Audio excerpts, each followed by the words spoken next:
The House will come to order. Prayer by the chaplain.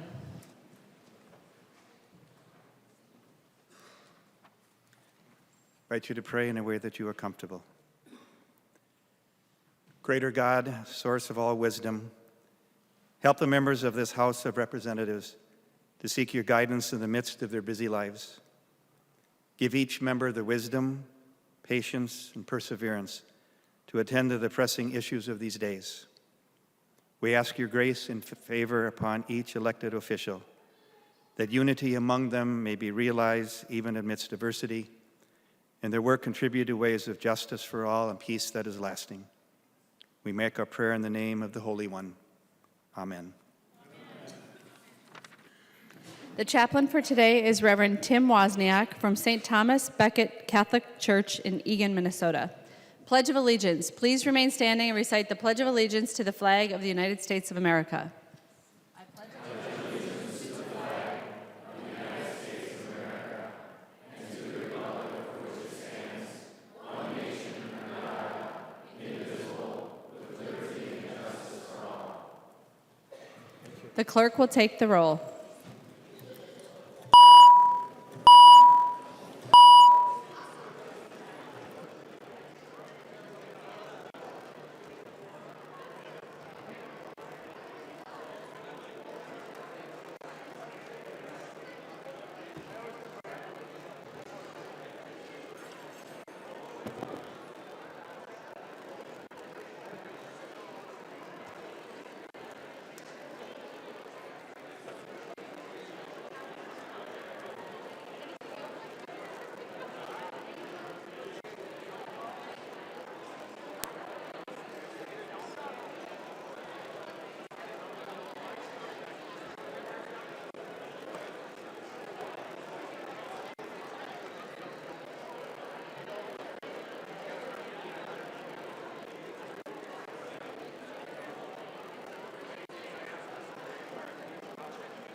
The clerk will close the roll.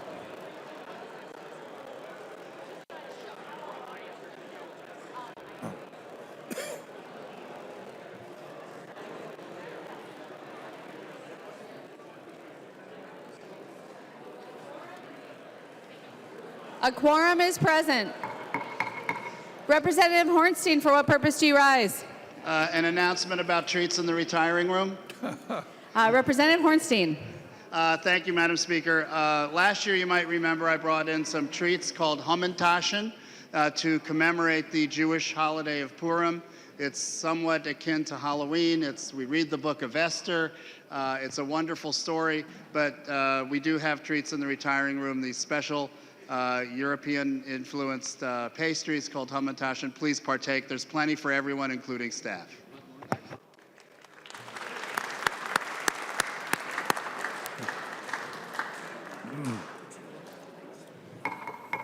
The clerk will read the journal of the preceding day.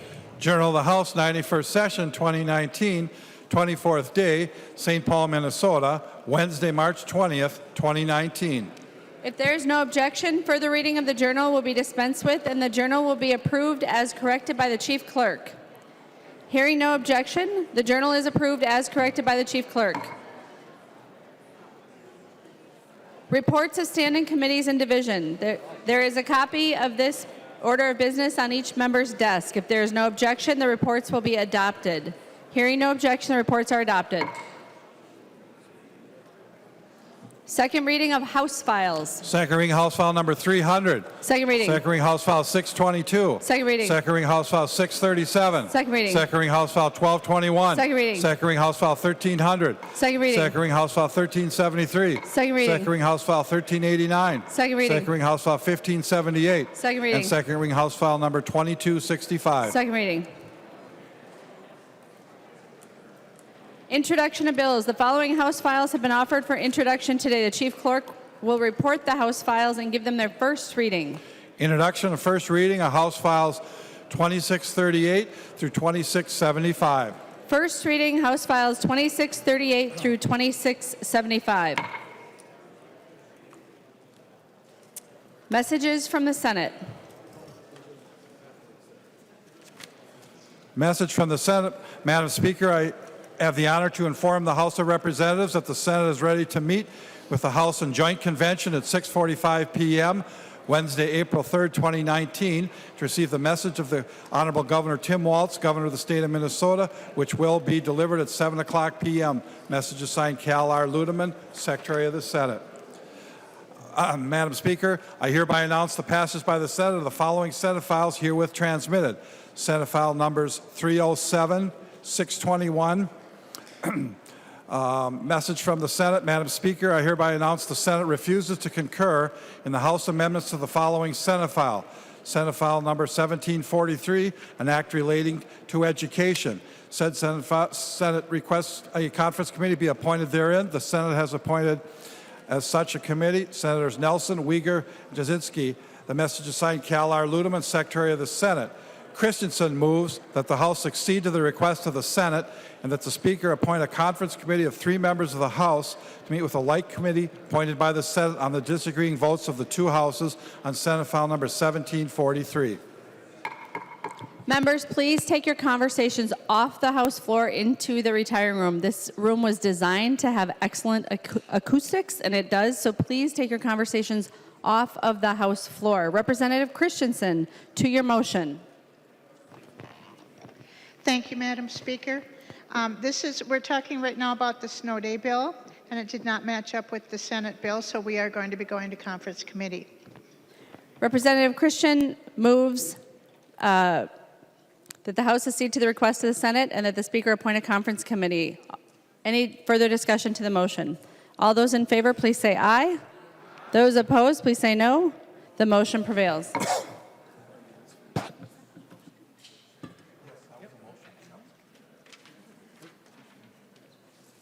First reading of Senate files. First reading Senate file number 307, an act relating to public safety. Pawlowski moved that Senate file number 307 and House file number 682, now on the general register, be referred to the Chief Clerk for comparison. Hearing no objection, so ordered. Hearing no objection, so ordered. First reading, Senate File Number 621, an act relating to transportation. The bill is being referred to the Committee on Ways and Means.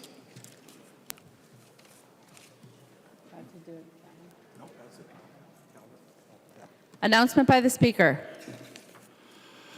Announcement by the Speaker. The Speaker announces the appointment of the following members of the House to a conference committee on Senate File Number 1743. Christensen, Joachim, and Erdahl.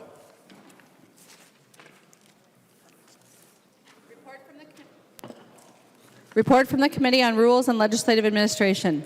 Winkler from the Committee on Rules and Legislative Administration, pursuant to Rules 1.21 and 3.33, designates the following bill to be placed on the calendar for the day for Monday, March 25th, 2019, and establishes a pre-filing requirement for amendments offered to the following bill. House File Number 85. Calendar for the day. The first bill on the calendar for the day is House File 10. The clerk will report the bill. House File Number 10, number 1 on the calendar for the day, an act relating to human rights. I recognize the member from Ramsey, Representative Moller, to your bill. Thank you, Madam Speaker and members. House File 10 is the sexual harassment bill that would help keep Minnesotans safe from sexual harassment in the workplace. House File 10 is the same bill that was authored by Majority Leader Pepin last year, the bill that many of you co-authored, and that the vast majority of you who were here last year supported. This bill is necessary to ensure that workers are safe in their workplaces. The Me Too movement has given a powerful voice to survivors and has highlighted that we need to change workplace behavior. Last year, this bill that you supported originated as a result of the testimony that Representative Pepin and committee members heard in the Harassment and Workplace Committee. What we're trying to do here, and what you did last year when you voted for this bill, is to return the law to what it was when the legislature enacted it in 1982. Although it's not in our statute, the courts have inserted the severe or pervasive requirement into our statute. In Minnesota, that has meant that victims have not received their day in court, but instead have had their claims rejected on summary judgment. Severe or pervasive is such a high bar that things like unwanted kissing, unwanted touching, requesting oral sex, and comparing female employees' breasts are not considered severe or pervasive in our state. These facts are all from Minnesota cases where summary judgment was granted to the employer, so victims were denied justice. And of course, we don't even know the number of victims who were told that their case shouldn't proceed because they'd never be able to satisfy the severe pervasive standard. I'd like to quote the Minnesota Post article, a quote from Representative Pepin last year. She said about the committee, lawyers talked about how they would have potential clients and they would outright tell their clients, well, this isn't enough. This is not going to even be a case. The severe or pervasive level makes it nearly impossible, if not impossible. We were pretty shocked by some of the cases that we read of harassing behavior that happened, and there was no opportunity for someone to have their day in court. This session, House File 10 passed unanimously in the Judiciary Committee. And it was the same language that you heard last year, but based on concerns that were expressed in the committee, I worked with stakeholders to amend the language and to make this bill even better. There's an amendment at the desk. The clerk will report the amendment. Moller moves to amend House File Number 10 as follows, and the amendment is coded DE3. Representative Moller. Thank you, Madam Speaker and members. So as I mentioned, we heard in the committee some concerns that were expressed about the bill as it was drafted, as it was written. And those concerns included, first, the use of the word offensive in the statute.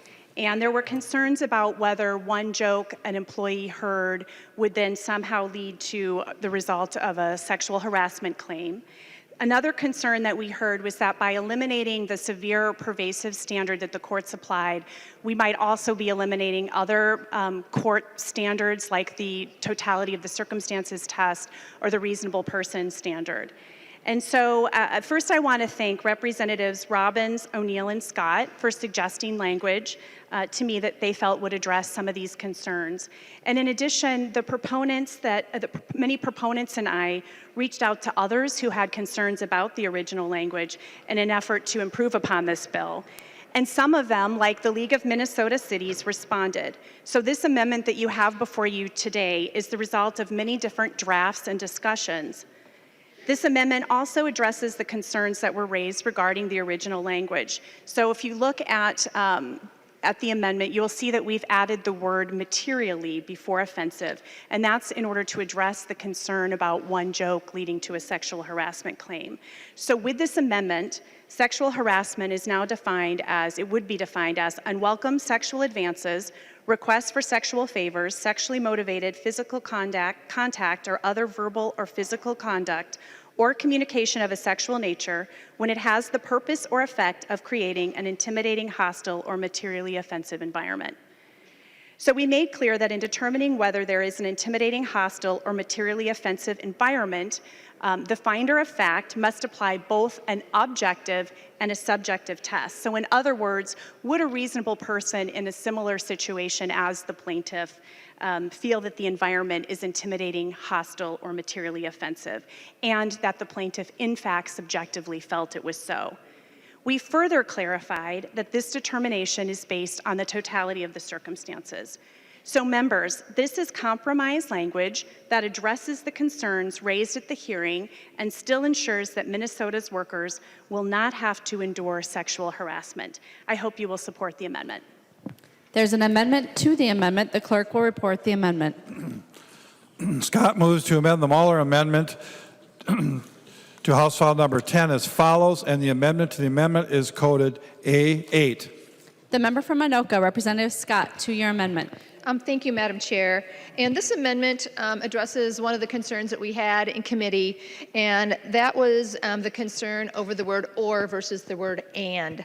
And we believed that having particularly a word that's a disjunctive like or rather than a conjunctive as an and, particularly as it relates to that word's offensive, was probably too broad. And so what this amendment does, the amendment to the amendment, is it substitutes the word or for the word and removes the word materially, because I think if you put the word and in there, you don't need the word materially. And so I would ask for for members' support on the amendment, and I'd ask for a roll call, please, Madam Chair. Representative Scott requests a roll call. Seeing 15 hands, there will be a roll call. Discussion to the amendment. Representative Moller. Thank you, Madam Speaker. And Representative Scott, while I do appreciate your work on the language in this bill, this is not an amendment I can support. By requiring that the environment be intimidating, hostile, and offensive, I'm concerned that courts will require either physical abuse or threats of physical abuse, and that some conduct that should be considered sexual harassment will be excluded by that language because the conduct will not necessarily satisfy all three requirements. So, for example, I was thinking of a situation where perhaps an employee who was maybe small in size was flashing a larger coworker. That conduct is certainly offensive, but it might not be intimidating based on the size differential between the two. Keeping the word materially as a modifier to the offensive environment strikes a better balance at addressing the concerns you have while also making sure that Minnesotans are safe at work. So members, because this amendment to the amendment is too restrictive, I would recommend a no vote. Discussion. Representative Scott. Thank you, Madam Chair. And would the bill's author yield to a question? She will yield. Representative Scott. Thank you, Madam Chair. And Representative Moller, could you define materially for us? Representative Moller. Thank you, Madam Chair and Representative Scott. So materially is used in the context of the Department of Human Rights Act, or the Human Rights Act with respect to ADA claims. It's a word that's commonly used in the legal arena, and if there's not a specific definition, then courts will look to the dictionary definition. It's a word of common usage. Representative Scott. Thank you, Madam Chair, or Madam Speaker. And that's one of the reasons that I had concerns over this, because there's really no definition for materially. And even if it's in the ADA, that's a different set of circumstances, and I'm not even sure how it applies in the ADA. And that was my concern and why I drafted this amendment, because I'm not really sure what materially means and how it modifies the word offensive. I don't know if anyone else has any input here on the floor as to what that might mean. There are other lawyers here I know, but that could maybe help out. But that was my concern, and so for that reason, members, I'd ask for a green vote on the amendment to the amendment. Thank you, Madam Speaker. Any further discussion on the amendment to the amendment? Seeing none, the clerk will take the roll.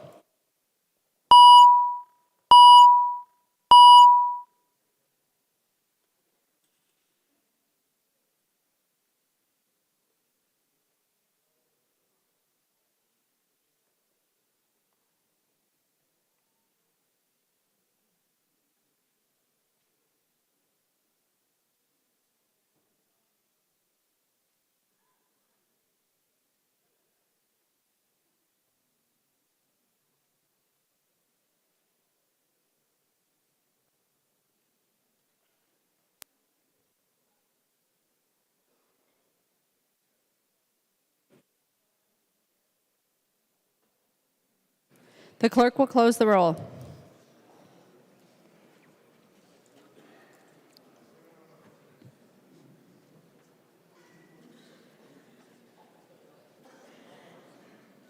There being 52 ayes and 72 nays, the amendment to the amendment, the motion does not prevail. The amendment to the amendment is not adopted. Discussion on the underlying Moller amendment.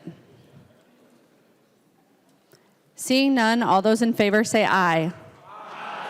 Those opposed say no. The motion prevails. The amendment is adopted. There are no further amendments at the desk. The clerk will give the bill its third reading. Third reading, House File Number 10, as amended. Third reading as amended. Discussion to the bill. The member from Anoka, Representative Runbeck. Thank you, Madam Chair. I have some just general comments to make. I should confess, I've been in the workplace for almost 50 years. I was there before the Human Rights Act, during the rolling out of the Human Rights Act, and now as it has become a more mature piece of law, I've been there. I've seen how it has changed the workplace, and certainly, any of you who have been there too, you've seen how much has changed, how much more sensitive everyone is to issues of sexual harassment. In fact, perhaps the pendulum has swung too far. And I'm just going to make the statement that I believe that our employer community will do anything to avoid a sexual harassment case and to be labeled that there is some sexual harassment going on to the point where they are not considering the potential harm done to the person who's being accused, often who are men, and sometimes young men, sometimes naive and vulnerable men. And I just spoke today with parents of a young man who is on the obsessive compulsive and autistic syndrome. He's not doing well reading some of the social cues in his environment. And he was told by his employer that he offended a woman manager in his company, that she felt uncomfortable with him and around him. He was told, do not contact her, do not look at her, do not touch her. And he could not get them to investigate and to find out more about what this complaint was. The young man was devastated. He spent a number of weeks in counseling, was told he probably had PTSD as a result of the damaging circumstances he found himself in, where nobody came to understand his situation. All I'm saying is that this law goes both ways, and perhaps as this has been interpreted over the last 3 decades, 4 decades, the pendulum has perhaps swung too far. And I would like to see a few added things to the bill, which we don't have now. We need an employer defense, because employers are taking the proper action in many cases. They are doing the right thing, and so they need to feel that there's going to be some impact and benefit from doing that. We should look at trying to find a way to allow for a situation where there's going to be a frivolous claim. I mean, you have the balance of power now completely one-sided. It's a one-sided interpretation of the law at this point, with employers so skittish, so nervous about having such a label put on them and placed on them. So I appreciate what the folks in the committee have done, and I thank them very much, and I thank the author for the adjustments that she has made as well. But we need a balanced law, members. If we are touching this law at all, which has served the country, not just Minnesota, but has served the country for the last 3+ decades, we need to advance and make a law that is balanced, that is going to serve and make our workplaces not the powder keg that it is, where every time you have a look, a look that might be considered by somebody to be a leer or a gawk.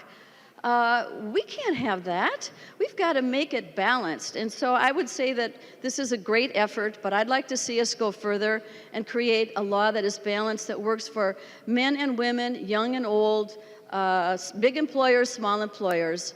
And members, I'm going to have to vote no. Thank you. The member from Wright, Representative O'Neill. Thank you, Madam Speaker. Well, I'd like to respectfully disagree with my colleague. So back in my 20s, I had a horrible boss, and I was unbelievably sexually harassed. I've talked about this in committee. Representative Moller, you and I worked together on this and other things to defend women, to defend children from sexual violence and from sexual harassment. I want to thank you for your work. I want to thank you for listening to us and listening to our concerns. And I know that there's more work to do ahead.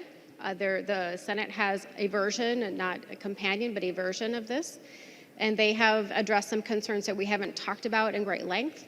And in light of that, I just have a couple quick clarifying questions, if you would yield. Did you ask her to yield? I did, Madam Speaker. And I think she will. Representative O'Neill. Thank you, Madam Speaker. Sorry to catch you off guard for a sec.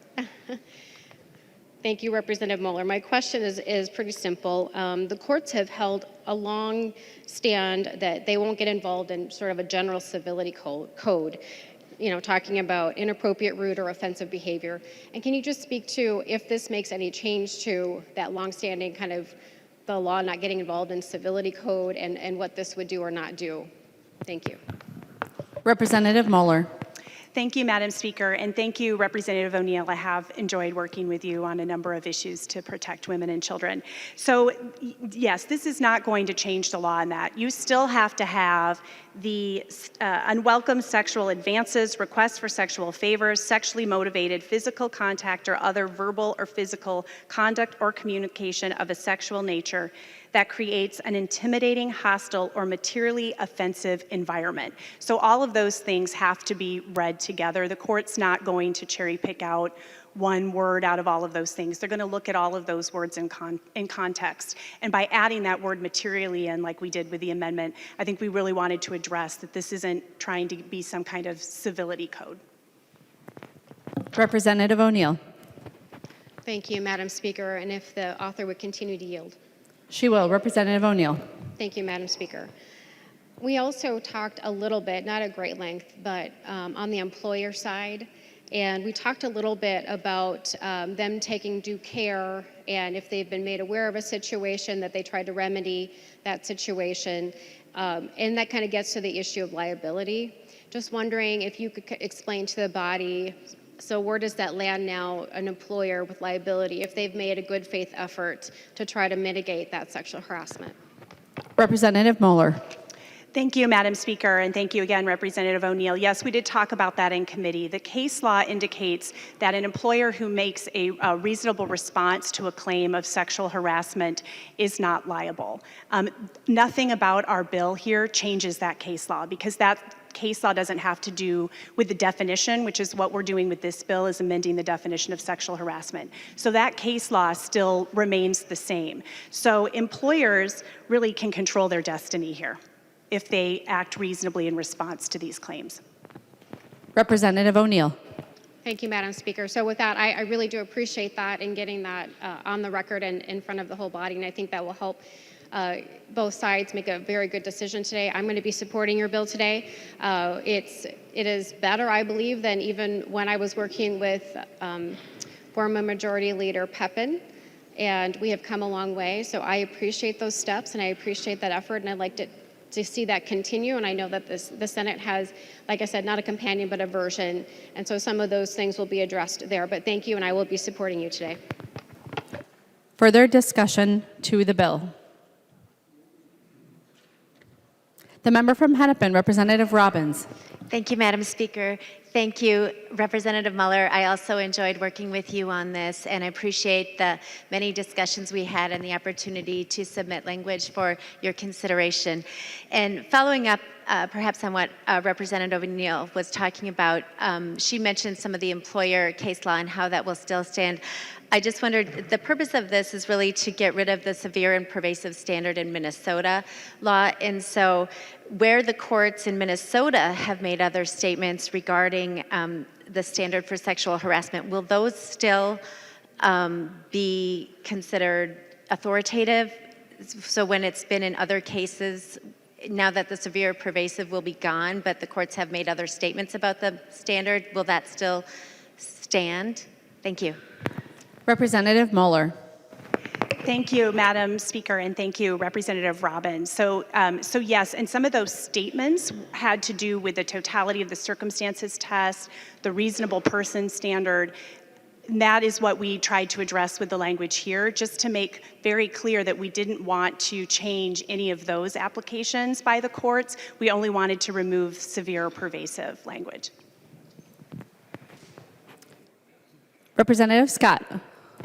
Thank you, Madam Speaker, and I wanted to thank the bill's author for her work on this and for thanking former Representative and Majority Leader Pepin for her work as well on not only this particular issue, but her work in general on the Harassment and Workplace Task Force. And so I know this is not an easy issue to pick up and run with, especially as a freshman, so thank you, Representative Moller, for being willing to do that. One of the issues, one of the things that we find when we've been around here for a while is issues that come back year after year. We learn more and more about them as we go. And I was a supporter of the initial language last year, and as we've learned more, I think there are still a few concerns that haven't been addressed. And one of the things that I think is important to point out with this issue is it doesn't apply just to employers. This applies to schools, higher ed, so think dormitories, housing, and any public place of public service. So I know one of the concerns I have is, I'm a landlord, and I'm very curious as to what my responsibilities and liabilities might be as a landlord going forward with this new language. Am I to be forthright, and do I have some sort of documents that I have my tenants sign? How will I operate, and how will I know if there's any sexual harassment going on amongst tenants? And so those are some of the concerns that I still have, and I still am not sure what materially really means. I'm glad to see some modifier in front of offensive, but I'm just not sure how strong of a modifier materially is. But I will be supporting this bill and look forward to you continuing to work on it with the Senate, and hopefully it'll come to be a really balanced, well thought out issue. Thank you, members. Any further discussion to the bill? The member from Mille Lacs, Representative Erickson. Thank you, Madam Speaker. And I just wanted the body to know that, I voted yes on this last year, but over the interim, I looked at all of the sexual harassment laws that have been enacted across the nation and those that were worked on particularly in the last couple of years. And I found them to have so much more specificity than ours does. And, as an English teacher, I really believe in specificity. And you know, the fact that we have vague language in this, even though I think that some would argue that this is specific, but even in our bullying bill, we had more specificity in regard to intimidation than we have in this proposal. So I want to wait to see what the Senate does, and also encourage members to really study what they've done in other states. Severe or pervasive has not been deleted.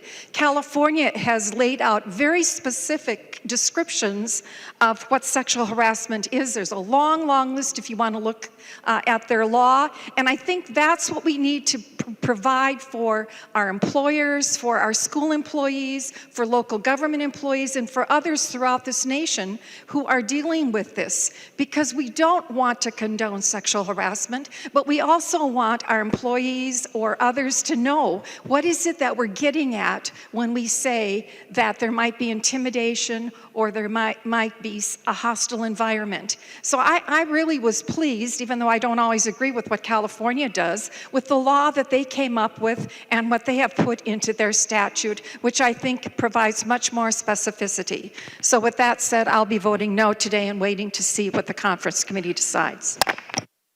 The member from Ramsey, Representative Becker-Finn. Thank you, Madam Speaker. And I just want to acknowledge that this bill and this vote has been a long time coming. And wanted to thank Representative Moller and Representative O'Neill and the others who've been working on this issue both inside and outside of the legislature for a long time. Also wanted to acknowledge that there are people in all of our communities, both men and women, who have been impacted by this issue and by the way that the law is currently being enforced. And this vote is going to mean a lot to a lot of survivors and a lot of folks who are directly impacted in their day-to-day lives because of their inability to just do their jobs free of harassment. So I want to thank everyone who's put the work into this bill, and I'm looking forward to voting yes. Thank you. The member from Hennepin, Representative Winkler. Thank you, Madam Speaker and members. Thank you, Representative Moller, for doing outstanding work and picking up the torch where Majority Leader Pepin left it for us last year. All Minnesotans deserve to work and live in an environment free from sexual harassment. That is why we are bringing this bill forward today. Over the years, case law has developed to treat situations which any one of us would consider to be sexual harassment, but it doesn't fall under the law, or at least the court's interpretation. This leaves victims helpless to get their day in court, and it deprives all of us of an opportunity to make sure that our workplaces are free from harassment. This is one of a number of bills on gender equality and gender violence that the House DFL is working on this year. The Equal Rights Amendment, requiring law enforcement to adopt policies for sexual assault investigation cases, a task force directed to rewrite the state's entire criminal sexual conduct statute, the marital rape exception, the task force on missing and murdered Indigenous women, Protect Access to Contraception Act, and much more. Over the last 2 years, the Me Too movement has changed the way we think about these issues. Women from all over the country and a good number of supporting men have stood up and said that we cannot tolerate sexual harassment anymore. Celebrities, politicians, CEOs, it doesn't matter who you are, nobody should be above accountability, and no victim should be beneath the law's protection. It is the courageous acts of everyday people who have changed this environment. The Me Too movement has also changed the Minnesota legislature. In the House, we've rewritten our policies around sexual harassment and now require mandatory training. 2 members of the legislature have resigned. Members and staff are required to undergo training on a much more consistent basis in the past, and I think all of us are much more aware of the environment in which we work and the effect that that has on people and the importance of keeping it free from harassment. I do specifically want to highlight the leadership of former Majority Leader Joyce Pepin at the end of last session. She stepped forward in a very difficult political environment, a very challenging environment last year, if we remember that time, and took a courageous leadership position.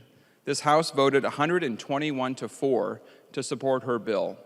And Representative Moller's bill today enjoys even wider support amongst employers. So members, I hope that we can have an overwhelmingly strong vote on behalf of this bill. Thank you again to Representative Moller for bringing this forward.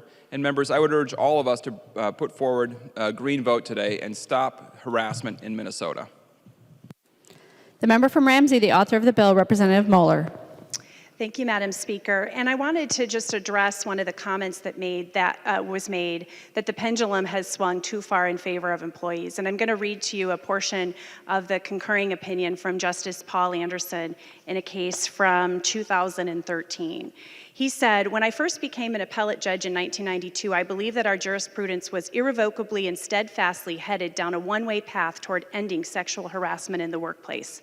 I also believe that the policies of our state and the jurisprudence of our court, when implemented, would ensure that all citizens of our state, male or female, young or old, rich or poor, would someday work in a state where sexually harassing conduct is no longer tolerated under the law. I came to this view based on cases like Continental Can from 1980 and the legislative acts that followed that case. I was also much encouraged by the attitudinal changes I saw in the workplace. Yet, more than 2 decades later, as my service as an appellate judge draws to a close, I am concerned that the opinion the majority renders today signifies a step backwards on what I once believed was a one-way path toward ending sexual harassment in the workplace."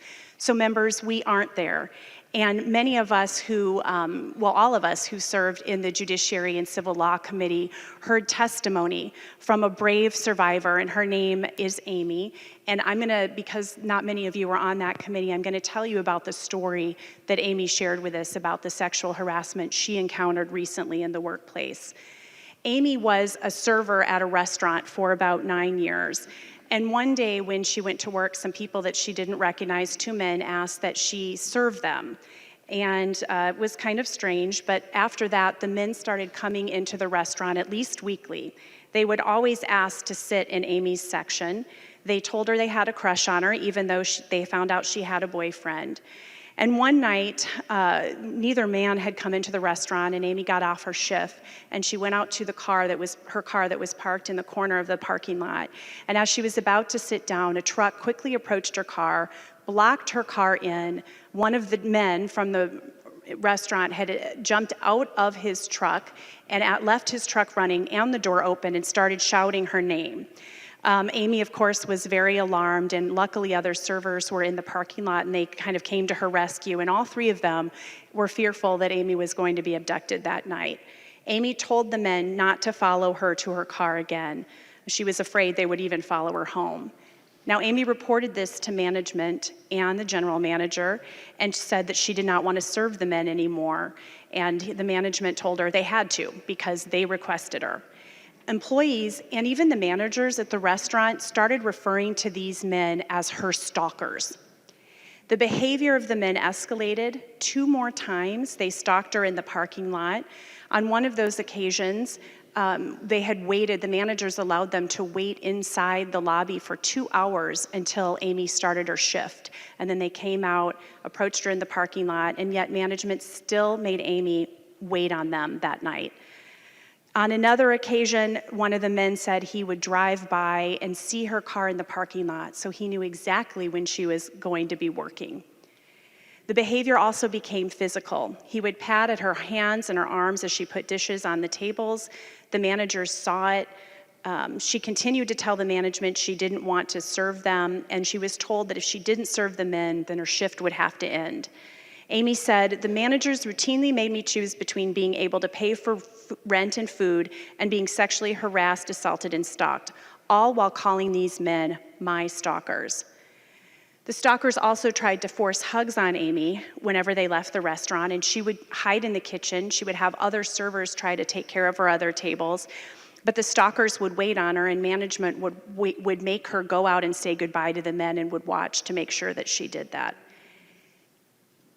Amy, of course, saw that management wasn't going to do anything, and so she ended up getting an order for protection to keep the men out of the restaurant. And she told the general manager about the order for protection, but he refused to share that information with any of the other managers in order to keep these men out of the restaurant. So Amy at that point, and by the way, this harassing behavior happened for about a year, she said, at least weekly. So this happened over a long period of time. And eventually Amy did seek out an attorney and they did file a lawsuit, but nothing ever came of it because it was dismissed on summary judgment and the judge found that the conduct was not severe or pervasive. Members, Amy bravely came forward to share her story with us, knowing that any change to the law would not help her, but would help the next victim of sexual assault. By voting green today, members, we are taking affirmative action about the Me Too movement by saying no more. I appreciate your support. Thank you. The clerk will take the roll on the bill.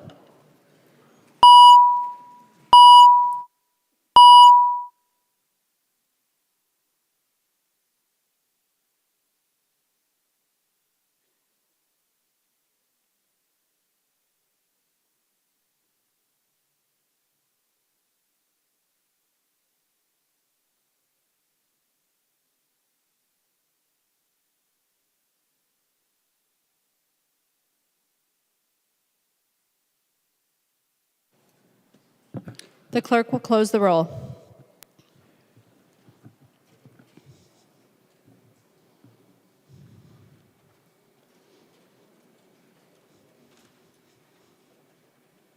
There being 113 ayes and 10 nays, the bill is passed as amended and its title agreed to. The next bill on the calendar for the day is House File 679. The clerk will report the bill. House File number 679, number 2 on the calendar for the day, an act relating to human services, the first engrossment. I recognize the member from Hennepin, Representative Morrison, to explain your bill. Thank you, Madam Speaker. Members, thank you for your long-standing support of children's mental health services. I'm glad to bring you House File 679 to resolve an immediate challenge for our children's mental health service system and establish the stability needed to meet the mental health needs of our children and youth. House File 679 provides $368,000 in state funding for children's residential mental health services over the months of May and June of this year, 2019. This language was passed with bipartisan support within both bodies last session, but did not become law due to the veto of the 2018 budget omnibus. This bill is before us today due to the urgent need to respond to the funding gap in this biennium and maintain vital children's residential mental health services through this spring. A wide group of stakeholders are supporting this bill, and funding this deficiency is also a top recommendation in the recently concluded study by Wilder Research on Minnesota's children's intensive mental health services. I ask for your support. Thank you. There are no amendments at the desk. The clerk will give the bill its third reading. Third reading, House File number 679. Third reading. Discussion to the bill. Seeing no discussion, the clerk will take the roll.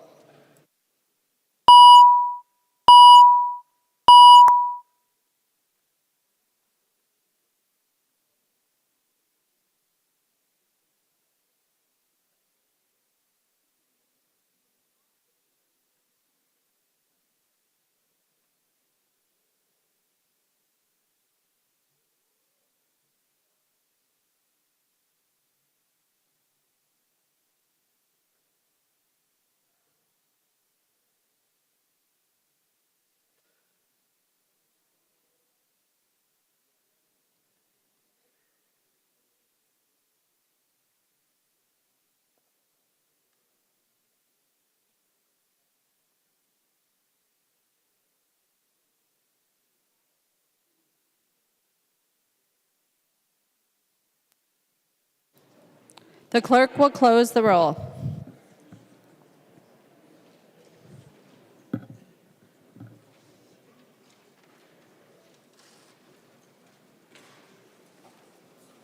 There being 123 ayes and 0 nays, the bill is passed and its title agreed to. The next bill on the calendar for the day is House File 892. The clerk will report the bill. House File number 892, number 4 on the calendar for the day, an act relating to health.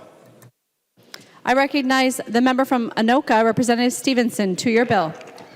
Thank you, Madam Speaker. Madam Speaker, I am a Democrat, and I usually don't have a problem with regulation when it's in the public interest.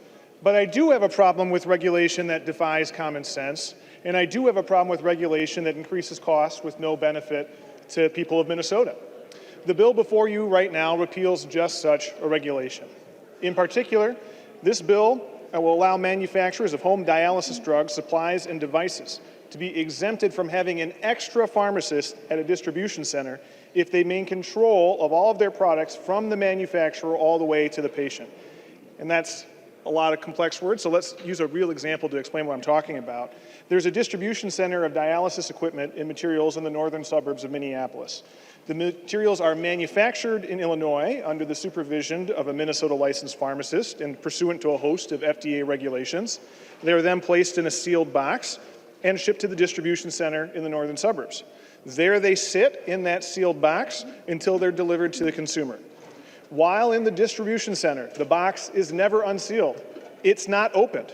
But Minnesota law still requires that another Minnesota licensed pharmacist, a second pharmacist, inspect that unopened box. I don't think it's the best use of our outstanding Minnesota pharmacists to have them staring at sealed cardboard boxes. All this requirement does is increase costs to the consumer with no benefit. So members, this is a simple, straightforward bill that will decrease the cost of health care for people suffering from severe diseases of the kidneys by repealing an unnecessary regulation. Similar language has been adopted in 27 states, and this bill was drafted in consultation with the Minnesota Board of Pharmacy. The bill passed this chamber last year, and it has bipartisan support. I want to thank in particular Representative Albright for his co-authorship and support of this bill. It is wonderful to work cooperatively to integrate common sense into our laws. There are no amendments at the desk. The clerk will give the bill its third reading. Third reading, House File Number 892. Third reading. Discussion. The member from Olmsted, Representative Quam. Thank you, Madam Speaker. Would the author yield to a question? He will yield. Representative Quam. Thank you, Madam Speaker. One query I have, you're talking about a sealed box, I understand. Is there special tape on it? Is there a notice that if it looks as if it had been tampered, that the person should contact someone? Representative Stephenson. I don't know all of the specifics of how the box is sealed. I do know it is sealed. I do know it has to have a seal with the licensed pharmacist when it leaves the Illinois facility. I would imagine that seal has the characteristics that you're discussing. Representative Quam.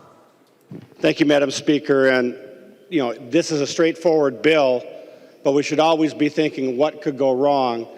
And I think that it's probably taken care of, but I would hope that the author, if it goes to conference or has an opportunity, can verify and add any additional safety factors for the recipients. Any further discussion to the bill? Seeing none, the clerk will take the roll.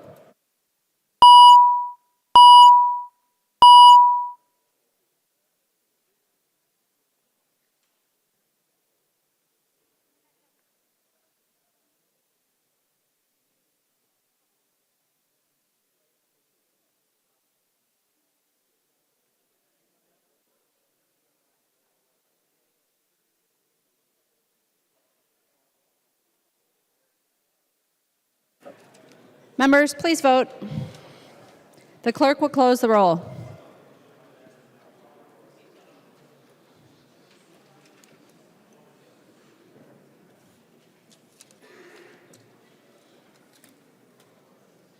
There being 123 ayes and 0 nays, the bill is passed and its title agreed to. The next bill on the calendar for the day is House File 1503. The clerk will report the bill. House File Number 1503, number 5 on the calendar for the day, an act relating to health. I recognize the author, the member from Ramsey, Representative Becker-Finn, to your bill. Thank you, Madam Speaker. House File 1503 regards tribal access to birth data and birth certificates. Currently, under the law, tribal health departments have unequal access to data that would help them take care of their communities. It's a fact I want to make folks aware of is that our infant mortality within our American Indian communities is higher than for any other community. In fact, it's more than twice as high for their white counterparts. And so it's a pretty simple, straightforward bill. It's not creating special treatment. It's just bringing our tribal health departments to the same standing as our current county and other public health departments. There are no amendments to the bill. The clerk will give the bill its third reading. Third reading, House File Number 1503. Third reading. Discussion to the bill. The member from Kitson? Representative Lewick, tell us which county you're from. The great town of Aiken, Minnesota. Aiken. Representative Lewick, to the bill. Thank you, Madam Speaker. And I just want to personally thank Representative Becker-Finn for bringing this bill forward. There was some work done on it last year and the year before. We didn't get it quite done, but it is an important element. I've got a significant amount of Native American folks in the community that I represent. And it's just one of those administrative anomalies that we really got to fix. It's pretty straightforward. And so, again, I just want to thank you for that. I appreciate that. Any further discussion to the bill? Seeing none, the clerk will take the roll.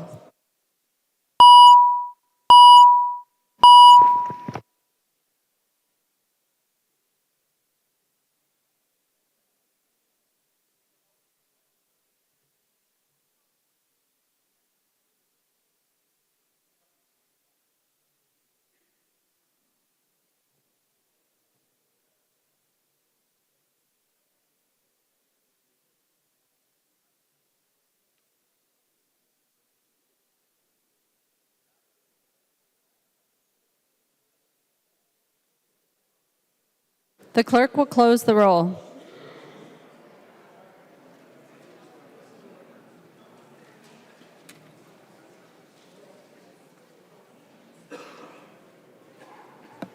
There being 123 ayes and 0 nays, the bill is passed and its title agreed to. The next bill on the calendar for the day is House File 680. The clerk will report the bill. House File Number 680, number 3 on the calendar for the day, an act relating to game and fish, the first engrossment. The member from Scott, Representative Tabke, to your bill. Thank you very much, Madam Chair. Today we have a hunting bill before us, House File 680. This hunting bill will affect and promote the recovery of wounded deer and bear that throughout the state of Minnesota.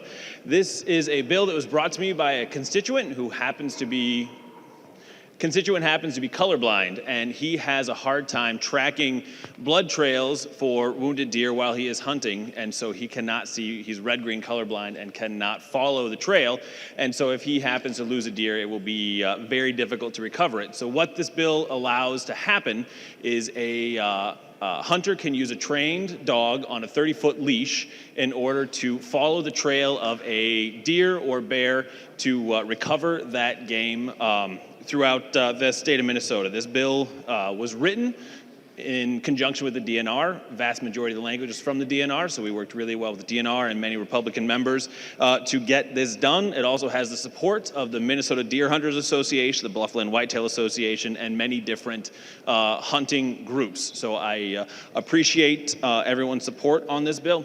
Thank you, Madam Speaker. There is an amendment at the desk. The clerk will report the amendment. Hertas moves to amend House File Number 680, the first engrossment. The amendment is coded A19-0245. The member from Hennepin, Representative Hertas. Well, thank you, Madam Speaker. This amendment addresses the issue with regard to private property rights. The amendment does not oppose or change using the use of dogs in tracking for deer or bear that are wounded that would be on public lands or other lands that you might find available in terms of access, but it would require permission on private land. Members, the reason that this is of concern for those of you who are familiar with deer hunting, it is a very prized and treasured time of year, one of which is approached with great anticipation about going hunting and preserving a tradition that has been part of our heritage in Minnesota.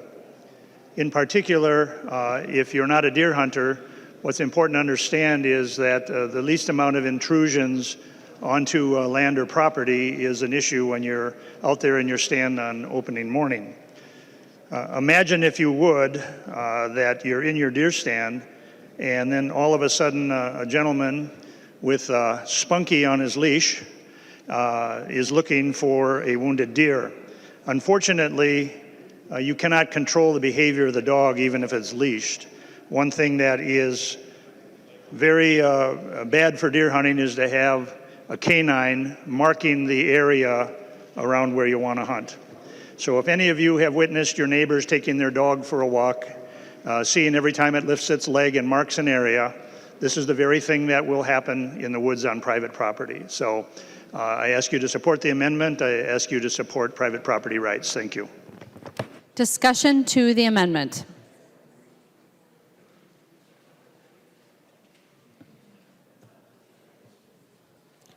The member from Wabasha, Representative Drazkowski. Thank you, Madam Speaker. I wonder if Representative Tabke would yield for question. Representative Tabke will yield. Representative Drazkowski. Thank you, Madam Speaker. Representative Tabke, are you supportive of Representative Hertas's amendment, or what's more important here? Is it property rights, or is it the ability for somebody to bring their dog into the property? Representative Tabke. Representative Drazkowski, thank you very much for the question. The current law states that, except as provided by subdivision 3, a person on foot may, without permission of the owner, occupant, or lessee, enter land that is not posted under subdivision 4 to retrieve a wounded animal that was lawfully shot. The hunter must leave the land immediately after retrieving the wounded game. So I appreciate the amendment, but I believe that this bill does not intend to change current law as it relates to retrieving game that has moved on to private property. So I do not support the amendment. Representative Drazkowski. Thank you, Madam Speaker, and Representative Tabke. Well, the difference, Representative Tabke, here is, as Representative Hertas has pointed out, the hunter is going to be bringing their dog onto the land. And if you're a hunter, I don't know if you're a hunter or not, that's not very kosher. And it just doesn't work out well. And you may have invested an entire day or several days straight hunting that land to have it all spoiled by somebody bringing their dog on board. Property rights is a fundamental right, Representative Tabke, Madam Speaker, members, and for us not to respect those rights we're putting something into law here. Are we going to respect the property rights of law-abiding Minnesota property owners first, or is that going to be second to somebody who wants to bring their dog in order to trail a wounded animal? That's what we have here with this amendment. Members, Representative Tabke, Madam Speaker, I think Representative Tabke is wrong on this. I think Representative Hertas is right. I encourage you to support Representative Hertas's amendment. Thank you, Madam Speaker. The member from Ramsey, Representative Becker-Finn. Thank you, Madam Speaker, and I'll just speak against the Hertas amendment. It's the idea with this bill, I don't know if how many folks have actually read the bill, is that you would only be using the dog if you already have a wounded animal. This isn't going to open up the door for any old person to trespass with any kind of dog. It's limited specifically to the situation where you have wounded big game and you're trying to track that big game. It's been long-standing conservation law that on property that's not posted, if you do have a wounded animal, you are able to go after, to go find that wounded animal without first asking permission. As you can imagine, there are time constraints when you're trying to track down a wounded animal. There are already protections within the law as far as if you have the land posted. This bill doesn't change anything. You still have to follow those laws. So I think actually as an attorney who's also a legislator and a deer hunter, I think this amendment actually confuses things from kind of long-standing deer hunting law. So I would oppose the amendment and encourage folks to vote no on the amendment. The member from Pope, Representative Anderson. Thank you, Madam Speaker and members. The more I listen to this discussion, I have to agree with the amendment that Representative Hertas is discussing. My son's an avid hunter, and they go out there with cameras, and they really make sure that the scents are pure and clean, and there are no other scents in the land they're going to hunt on. In the trespass laws, law says you can go on private land to track the deer. It doesn't say you can take your dog on that land to track the deer. I think that's the big difference here. I understand tracking a wounded deer. I support that. But taking a dog on private land without permission, I think, is an infringement on property rights, and I stand to support the Hertaus amendment. The member from Blue Earth, Representative Considine. Thank you, Madam Speaker. Would the author of the amendment yield for a question? He will yield. Representative Considine. Thank you. Representative Hertaus, does your concern for private property rights include requiring trappers to ask permission before they trample on people's private property? Representative Hertaus. Thank you, Madam Speaker, and thank you for the question, Representative Considine. No, this bill is talking about hunting of deer and bear, not trapping deer and bear, so it doesn't apply to that question. Representative Considine. Thank you. I thought we were talking about private property rights and not going on people's land and what you can and cannot do. How about Representative Drazkowski yield to a question? He will yield. Representative Considine. Thank you, Madam Speaker. Representative Drazkowski, again, same question. Representative Drazkowski. Thank you, Madam Speaker. Representative Considine, I have the bill in front of me. It's House File 680. Do you have it in front of you? If so, that's what we're discussing here today. We're talking about tracking bears or deer that happen to have been wounded with a dog onto private land without the private landowner's permission. That's the question before us today. So a green vote means, on the amendment, means you value private property rights above the ability for some individual who wounded an animal to come onto your land with a dog and mess up your entire hunting day.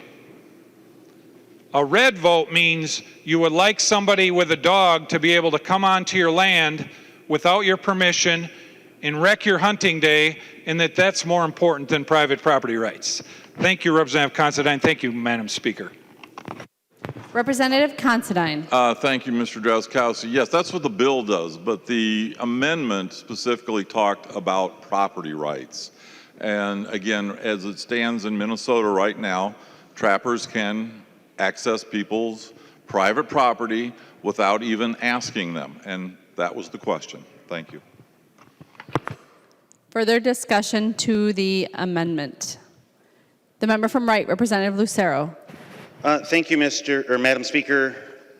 And I wonder if the bill author would yield for a question. He will yield. Representative Lucero.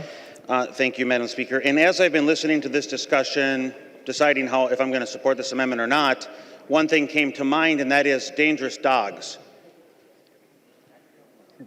I know that there's a lot of regulation around dangerous dogs, both on the local level and state level. Is there anything that would prohibit, if your bill were to become law and a hunter using a dog to cross onto private property, would it allow that hunter to be using what would be classified as a dangerous dog? Representative Tabke. Thank you, Madam Speaker.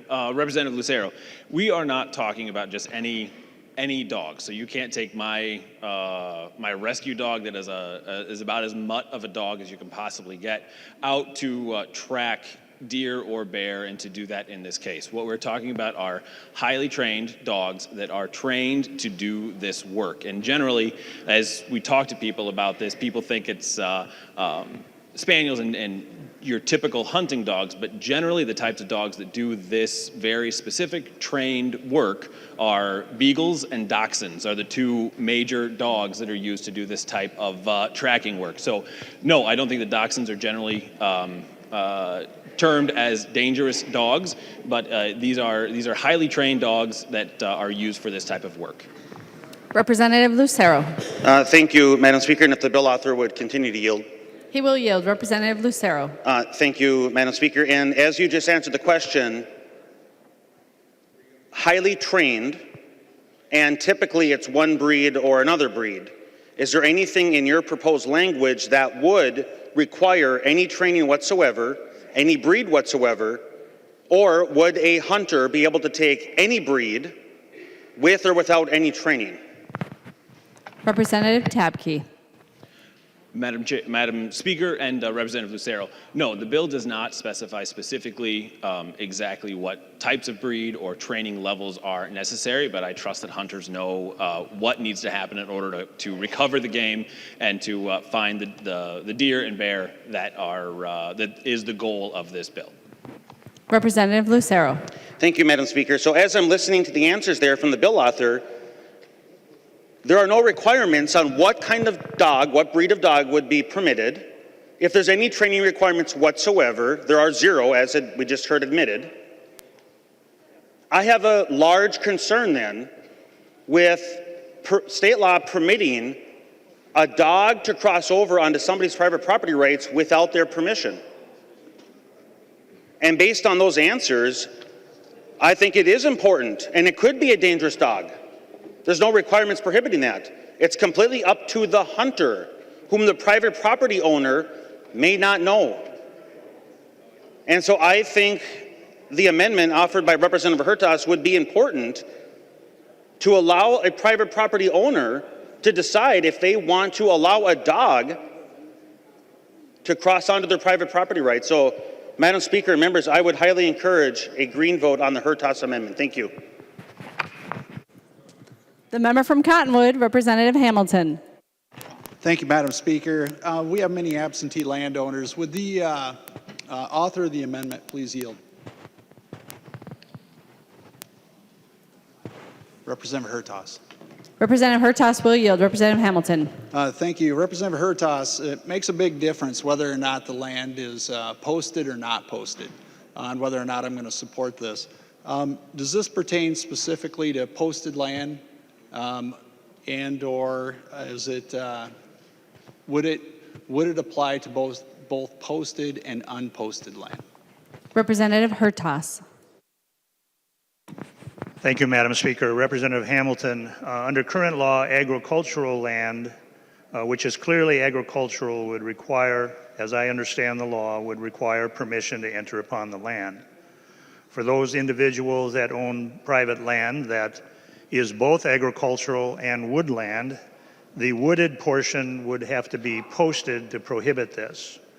So without the posting, it would require permission from the, or with posting, excuse me, would require permission from the landowner. The member from Blue Earth, Representative Lucero. The representative from Blue Earth, Representative Munson. Thank you, Madam Speaker and members. Can't think of a fast comeback to that one. Would the author of the bill yield for a question? He will yield. Representative Munson. Thank you, Madam Speaker. Representative Tabke, I have concerns around this bill as well. I live out in the country and have 20, 30 acres of wooded land. And I understand the posting requirements are, if I understand, it's about every 50 feet. And we post the signs, they fade over time. And if a hunter puts his blinders on and doesn't see the signs and comes onto the property thinking he has right, we've got two big dogs that live outside on our property, 120-pound white German Shepherd, and we have a couple of big dogs. We also have coyotes on our property, but we have a person walking onto our property armed with a gun, and I fear that they could shoot my dog.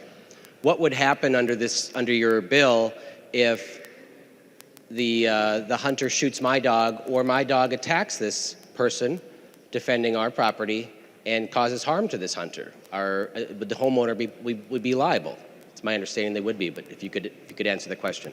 Representative Tabke. Madam Speaker, thank you, Representative Munson.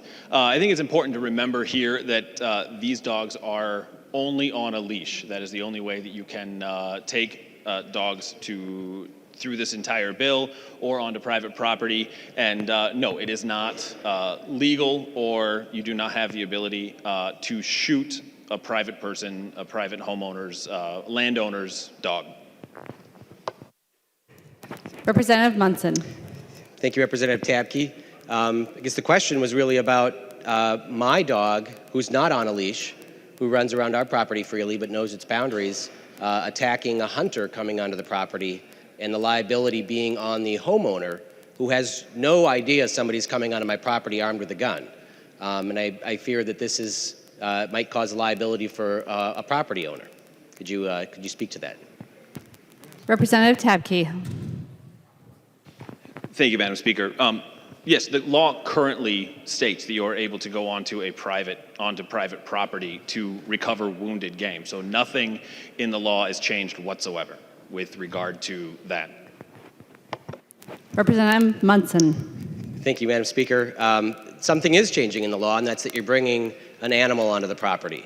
And you know, my dog may be trained not to attack an individual, but if there's a dog on the property that's unfamiliar, that's where my concerns are.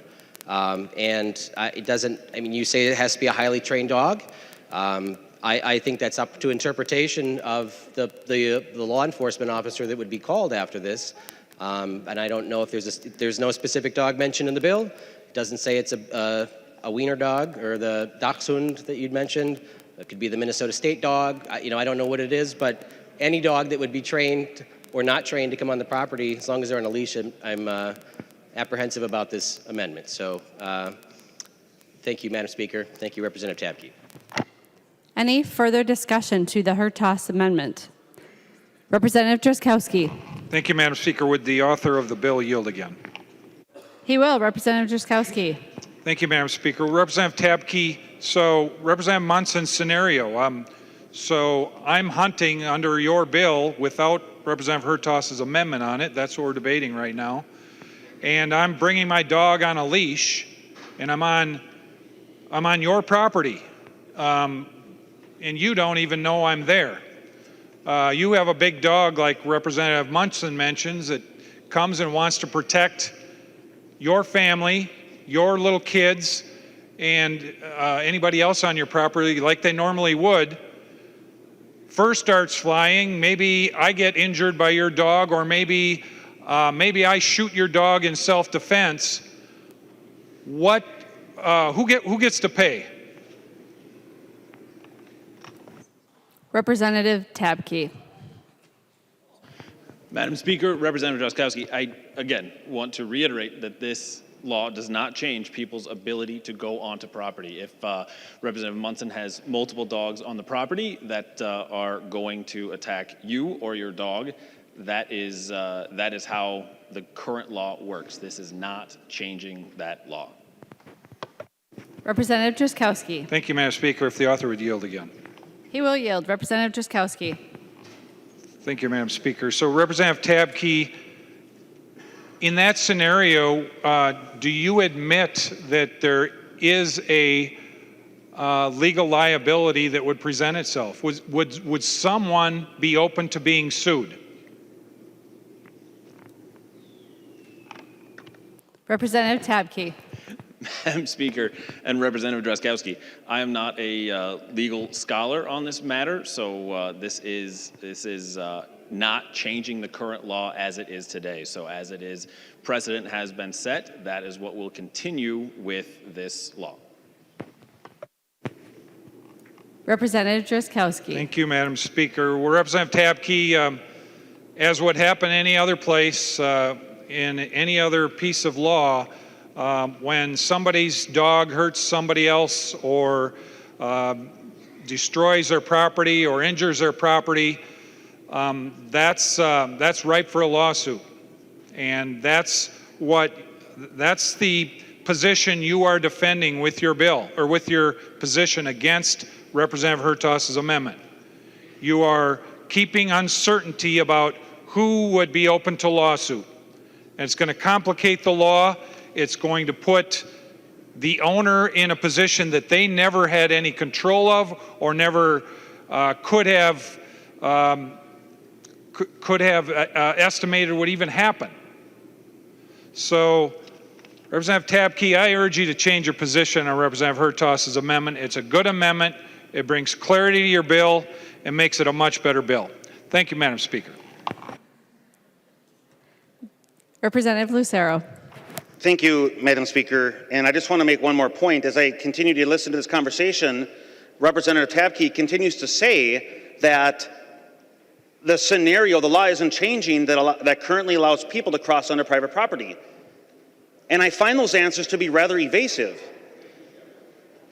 And the reason I say that is because the dynamics change radically when you have a dog with you. And I know that those dog owners in the body here, imagine the scenario. Have you ever gone for a walk in your neighborhood without your dog? And you're able to walk by some of your neighbors' houses who also have dogs, and there's no commotion.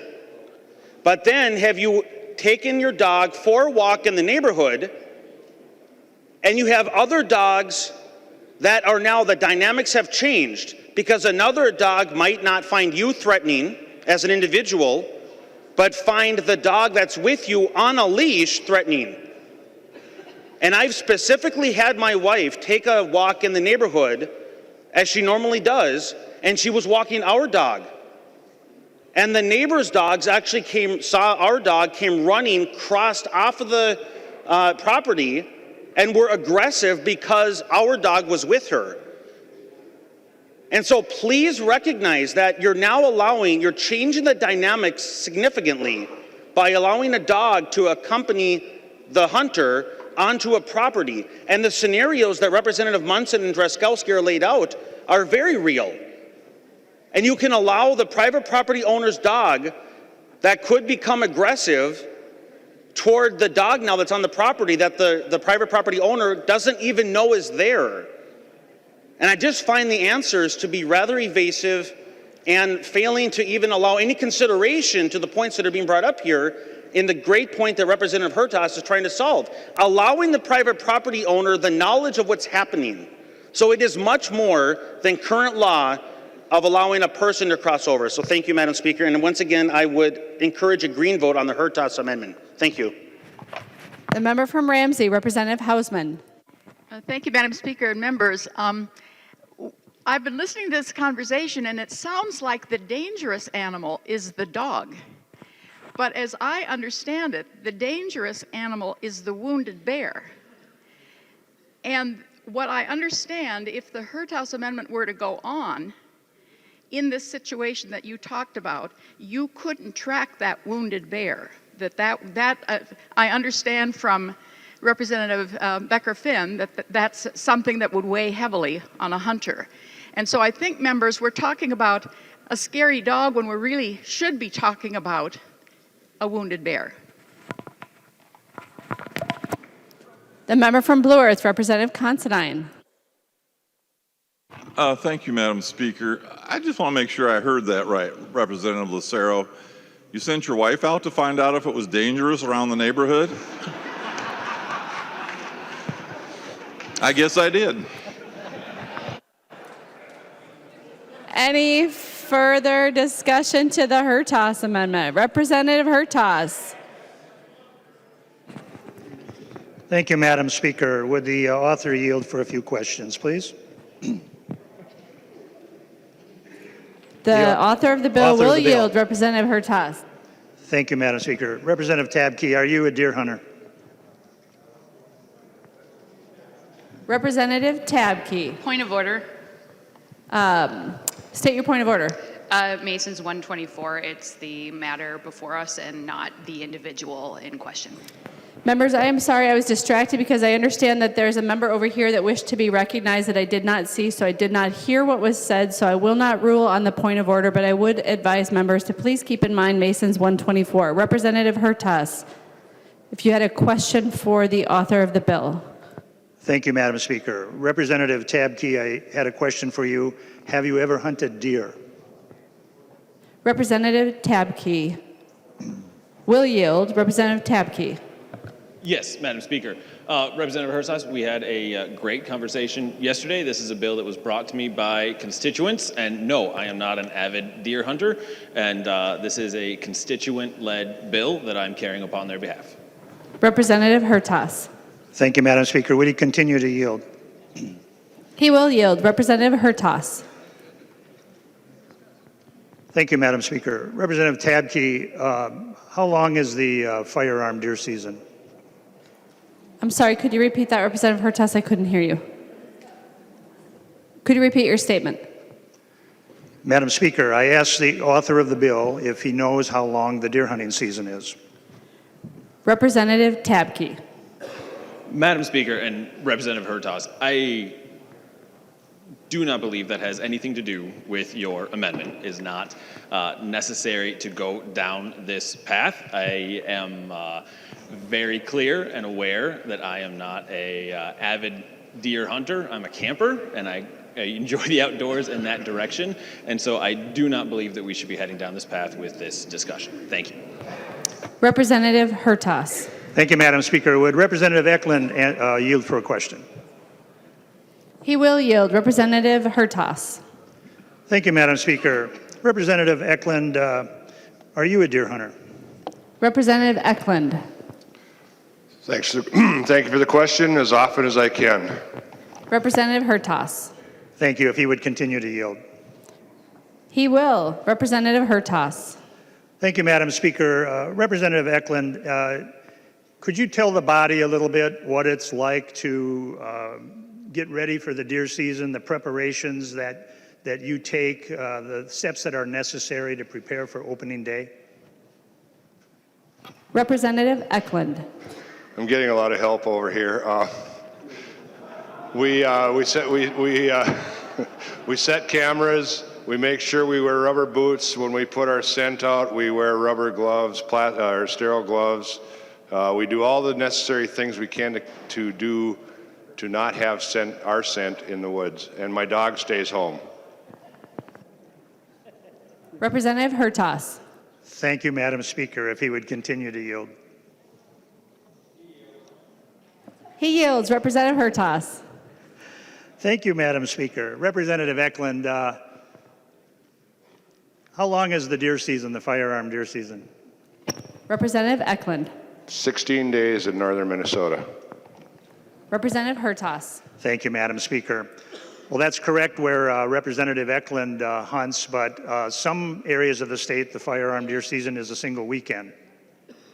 So you wait and anticipate and prepare for an entire year.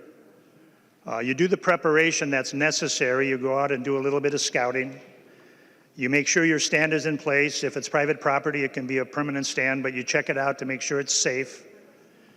You may set some attractant or something of that nature. And it's really it's one of the few rituals left that we as modern man have. Anybody who hunts in deer camp knows where your buddies will be on the first Saturday of November. So my point is that there is a great deal of energy and effort that goes into this. Now, members, when you hunt bear, you don't just go hunting bear. You bait for bear. You spend weeks in advance baiting for bear. Madam Speaker, I'd appreciate if the author would be paying attention. Representative Hertaus, I believe another member was asking him about the bill. Representative Tabke, will you yield to a question? Representative Hertaus, he will yield. Representative Hertaus. Thank you. So when you're hunting bear, you spend a great deal of time and effort in baiting for bear. The bear season isn't even during the regular firearm season. What I'm really concerned about here with this amendment, and I thought I was pretty clear to you, and I thought maybe I had your support when you took the courtesy to come and visit with me. I appreciate that, Representative Tabke. But the firearm season is a very limited time. It's not something where you have discretion to go whenever you want. That's not the way regulated hunting seasons work here. So you might have land that you get to hunt one weekend. You might have a job and have to support your family, so maybe you don't hunt during the week, but you can come back a second weekend. There are parts of the state that are open for 2 weekends, and where Representative Eklund hunts, he can hunt for 3 weekends. So this issue really is about preserving all of that which you prepare for going deer hunting and making sure that the environment is the most conducive to hunt deer. In Minnesota, it is legal and it's permissible to plant food plots to aid in wildlife and wildlife production. Many property owners go through quite a bit of effort for deer management, all for one weekend a year, or maybe two. So there's been a lot of questions about what is my amendment about. The big deal here is bringing a dog, a canine, who will mark your property while somebody is entering your property without necessarily your consent or even knowing about it. Until suddenly, I might have shot a deer on opening morning, and we allow party hunting in Minnesota. So I may have dragged a deer through the woods, and that deer that I dragged through the woods leaves a scent. And it might be one of the best trails coming into a deer stand. And so now here comes somebody with a dog on a leash, doesn't even know you're there, doesn't even know you're up in the tree. And the dog comes along and smells not the trail that they think they're tracking, but now is on the trail of a deer that you've shot. And this dog will follow the trail and probably come right up to your stand. Now, anybody in this body who's ever hunted deer, and if you've hunted on public land, you've probably had the occasion where you've been walking or stalking and you've actually come very close to another hunter without that hunter even knowing that you've been there. And that's precisely my point. Somebody who's on the ground may be looking for tracks or whatever and not looking up in the sky, up in the trees where a deer hunter is. So when a canine enters private property, what you're doing is you're asking the burden to be on the property owner to post property. Madam Speaker, would Representative Considine yield for an question? Representative Hertaus, you had requested that Representative Tabke yield. He said he would yield. Did you still want Representative Tabke to yield? Or did you have a different question for a different member? No, I'm sorry, Madam Speaker. He can answer. Representative Tabke. Thank you, Madam Speaker, and Representative Hertaus. Yes, while I may not be a hunter, I am really good at listening and learning and talking to people. Can you speak into the microphone? Oh, thank you very much for that. So in preparation for this bill, I talked to a lot of people because I didn't want to be caught off guard here with my lack of knowledge firsthand knowledge of hunting.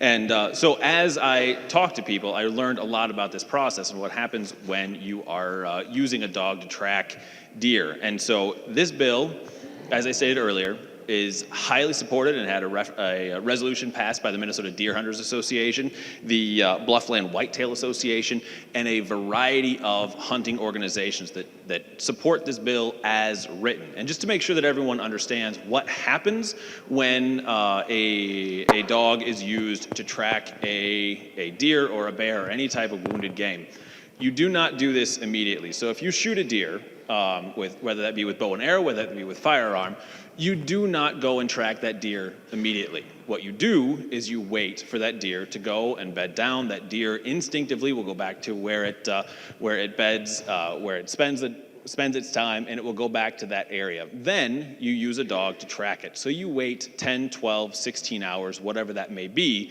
to let that deer go. Hopefully it has expired in that time, or if you get there and it is still alive, that you can put that deer down or that animal down, whatever it may be. And so with this, we are not talking about the magic 3 hours that we discussed in your office yesterday of when most of that one weekend of deer hunting happens. We are not talking about impacting that time whatsoever. And so that is why this bill is supported by a variety of hunting groups, a variety of deer hunting associations, and that is why I do not support your amendment. Representative Hertaus. Thank you, Madam Speaker. Would Representative Heintzman yield for a question? He will yield. Representative Hertaus. Thank you, Madam Speaker. Representative Heintzman, I don't know for sure, I think you probably deer hunt, but approximately how many deer are harvested in Minnesota by firearm each year? The member from Crow Wing, Representative Heintzman. Thank you for the question. More than one, Representative. Representative Hertaus. Thank you, Madam Speaker. Would Representative Eklund yield for a question? He will yield. Representative Hertaus. Thank you, Madam Speaker. Representative Eklund, I bet you know the answer to that question. Representative Eklund. I'm going to take a guess that it was around 160,000. Representative Hertaus. Thank you, Madam Speaker. Yes, that's correct. If he would continue to yield. He will. Representative Hertaus. Thank you, Madam Speaker. Representative Eklund, generally speaking, there are some exceptions, but the general rule is how many deer are you allowed to shoot each year? Representative Eklund. Representative Hertaus, it's one per license. Some areas have bonus permits that you can get, but generally it's just one per individual. Representative Hertaus. Thank you, Madam Speaker. Well, members, there's more than 250,000 licensed firearm deer hunters that go afield on the first Saturday of November. More than 250,000. I have hunted deer for 55 consecutive years and never missed a season. And so if you want to know where I'm at, you'll know I'm in the woods on the first Saturday of November. I'm very predictable. But here we are, as a matter of policy, we're writing law for one individual who can't see colors. Well, there's a code of ethics in hunting, members. You need to be aware that when you're hunting on public land, and if you're baiting for bear for months and weeks in advance, when it's legally permissible to begin baiting, you're aware of who the adjacent property owner is if you're hunting near private property. It's not onerous to make arrangements in advance to get permission from the landowner. Now, there are some bear where I own property, and if a bear hunter wanted to have access to the property while I'm not there, that's fine. Not a problem. But on opening deer hunting, you're asking me to surrender my property right to let someone come in with a dog, a canine, who, descendants of wolves and coyotes, leave a scent on the trail, leave a scent through your woods, mark on trees, and do everything they do, and you think that's okay. I would say, Representative Tabke, it is not. So my point is that this is really about property rights. Deer Hunters Association, all of these groups, that's fine. And they're certainly promoting that on public lands. And I don't care what you do on public lands. That's fine. But something central to our Constitution is the right to own property. And with owning property comes a certain bundle of rights. And that includes paying taxes. And so now you're going to take one more little stick out of that bundle of rights. Members, think about this. You're voting against individual property rights.